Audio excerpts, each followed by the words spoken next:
Have you missed us, Daniel? It's been a week. A lot. How's this week been, Daniel? Let's come to the team news, because there's been a bit of time for the likes of maybe Jamie Shackleton, Jayden Anthony, maybe Pascal Struijk. How are they all looking now?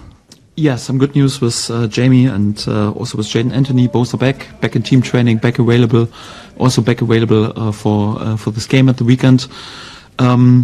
Yes, with Pascal Struijk, more or less some bad news, because the final progress in order to return back into the team training was not possible in the recent days. I think the next 10 days will be decisive. So it's a bit complicated situation with him. So more like to simplify it or to sum it up, he's got a fiber cartilage injury, and there are always two ways to treat this injury. Either you go for a surgery, but if you would have done this, would have meant, okay, he's out for the whole season, or you go more or less a conservative route, and the doctors recommended a conservative route and to go for injection therapy, and they were quite hopeful that this would be then beneficial for him. So to have him after this international back in team training and back for the run in, and we had to go this route, and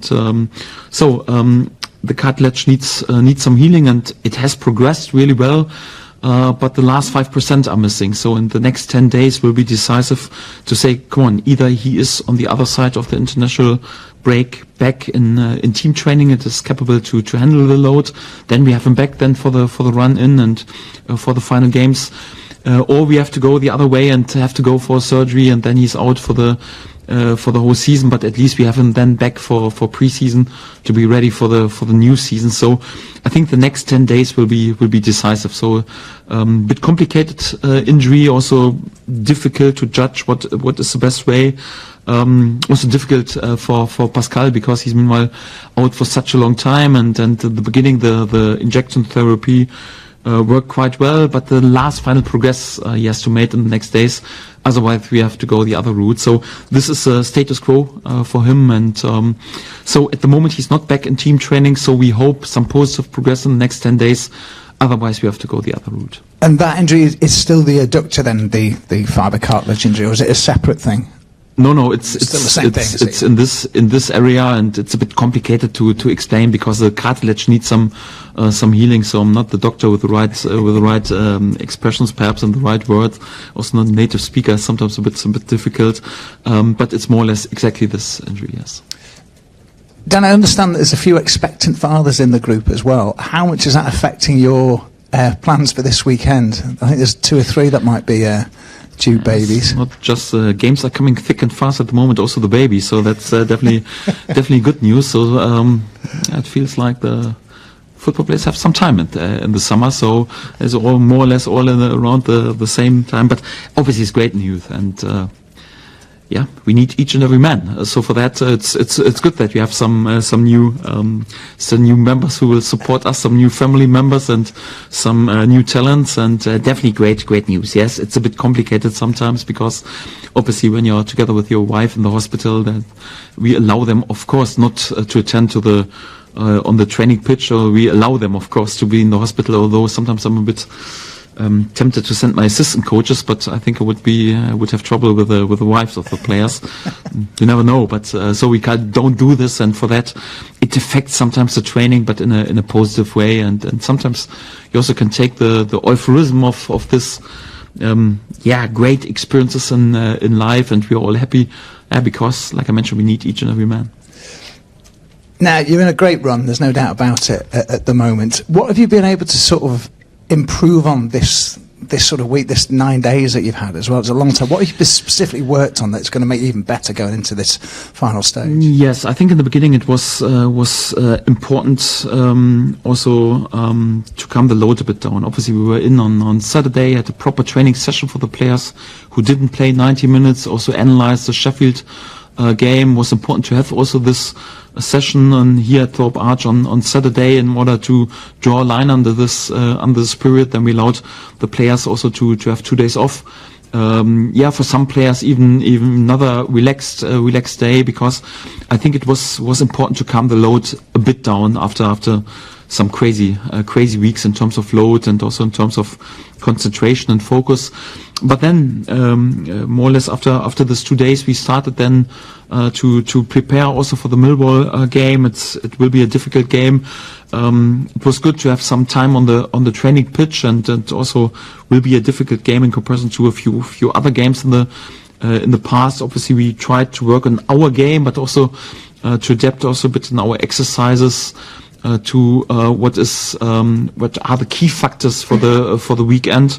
And for that, I think we have a good opportunity to prepare in a best possible way for this game. But nevertheless, it will be also a big challenge. They are also in really good shape and really good form, and with some really good results after Neil took over.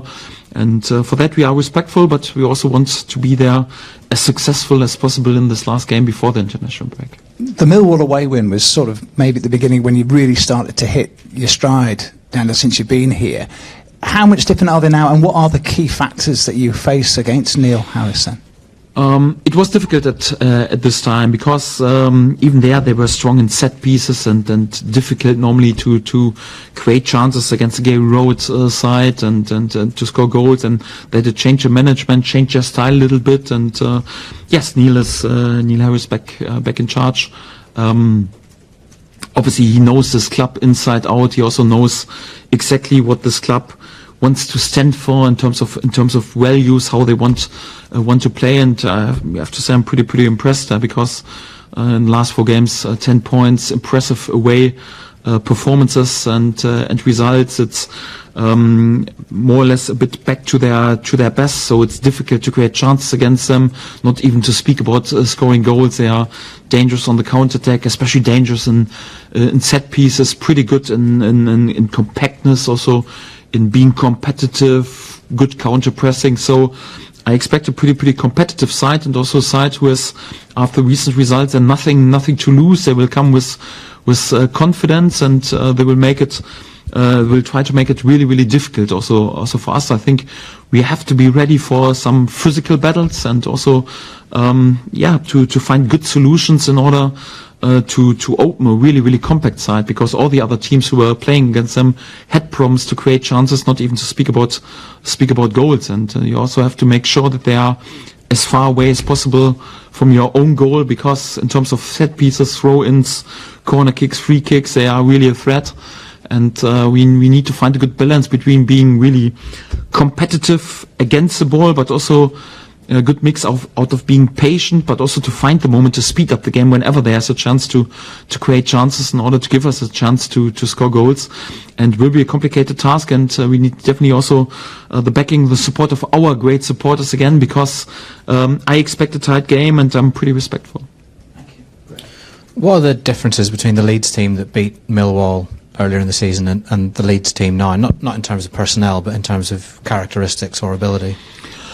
Yes, first of all, the confidence level is of course much better right now, because it was more or less the early stages of the season, and then it's still a bit after 2 difficult years with, let's be honest, also many losses. You get used to lose games, and then to change this mentality that winning becomes a habit, and it's quite normal that you win games. This is definitely a difference.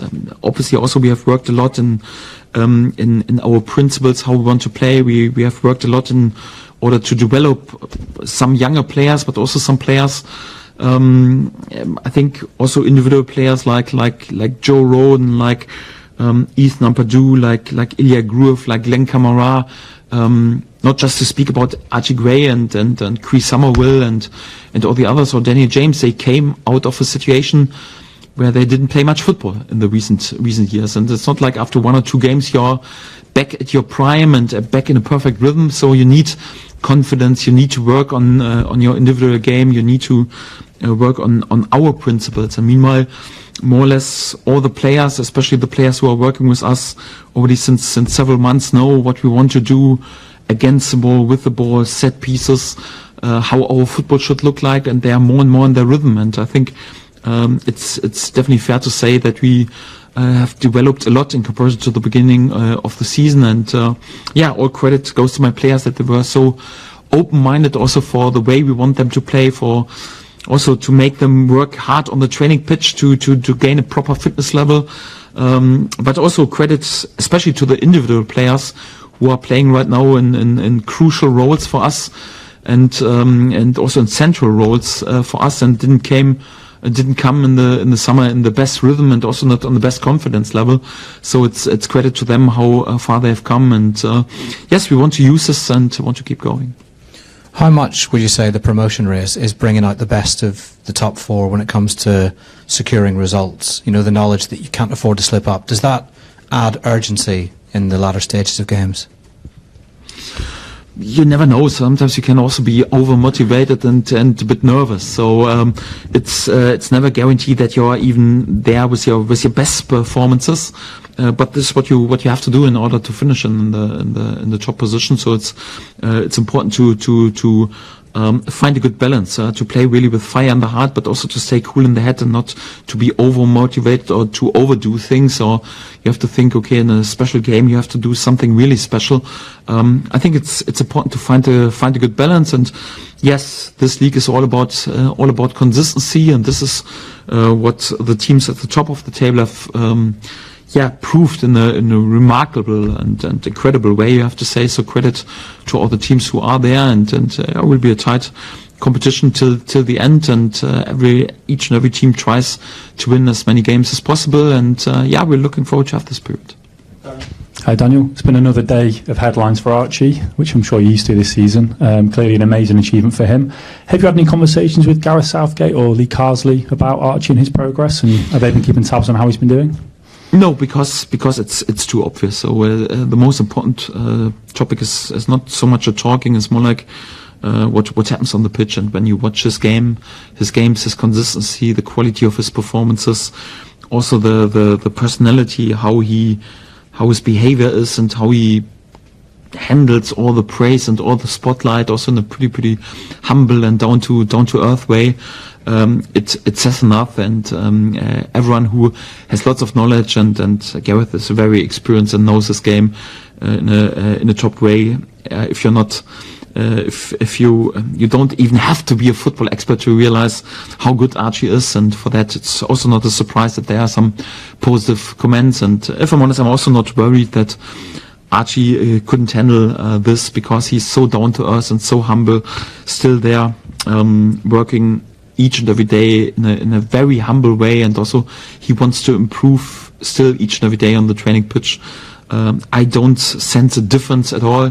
The only difference is that he's 18 meanwhile, so also everything a bit easier with the rules, because right now he can also be together with us in the dressing room, also from a legal point of view. It's also a step for him, because I like this rule where to protect the young players, to separate them a little bit. I think it's good, but at any point they have to be then together with the whole squad. And yes, he's mature enough also to handle it, and for that, definitely good news. You've got a lot of experience of both leading the Championship and chasing leading teams in the Championship. If you were to go top on Sunday, do you think that would change the dynamic at all for you, or is that over analysed by people like me?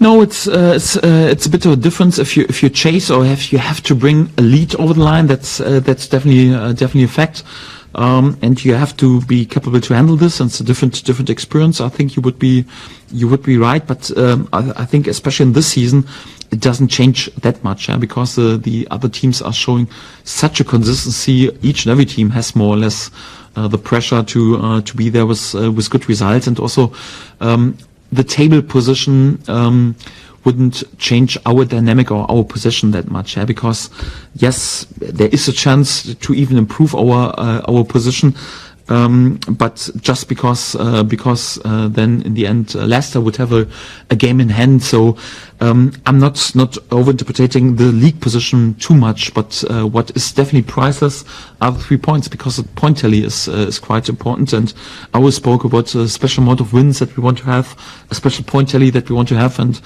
till we don't have this, we keep chasing each and every game in order to win it, and for that it doesn't change that much for us.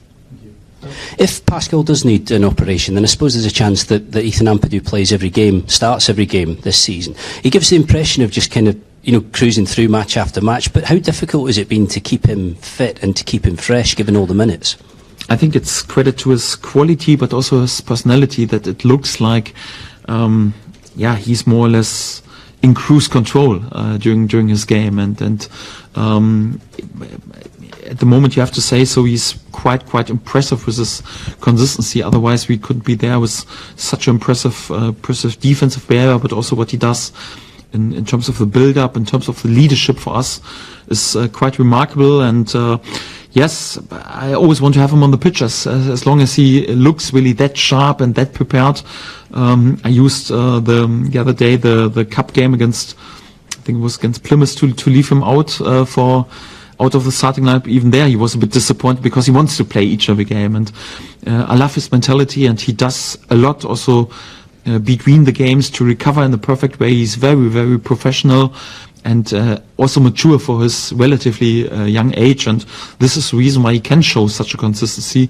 He's not the only player, but definitely one player who is in the spotlight in these terms, and especially remarkable because in the last years he was not always playing so many games. So yes, I'm pretty pleased with Ethan, and but yes, we have to assess it each and every week and before each and every game, and hopefully he stays without injuries. Hopefully he stays also in this great shape.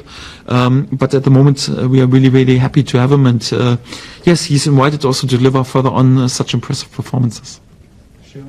Just on a wider point in that respect, how difficult is it, and how much of your time does it take up trying to weigh up what load you need to put on players? Because you'll have some players who'll have a very high load in the international break, others who'll be back here. How do you sort of assess how much you need to change the team? How heavy a training session individuals need? Well, it's important. First of all, I have to say I've got really good people here at Thorpe Arch at the club who support us. Also, like each and every day, we get so many datas and so many tests, and we've got top guys. When we speak about Rob, when we speak about our physios, when we speak about our sports science, our new nutritionists, so they are working on top class level.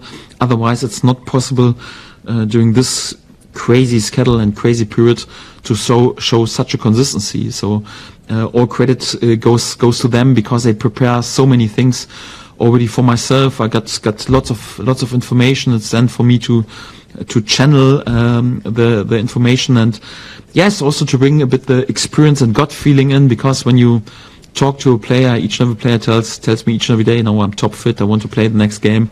Because they just want to play football. So you have to be switched on and focus also to observe in the daily work if they are really sharp and on it, or if there is a detail of being tired. You take your individual impressions and your gut feeling and also what you observe in the training into account, but also the objective data, and by using this, then you try to be there with the best possible decisions.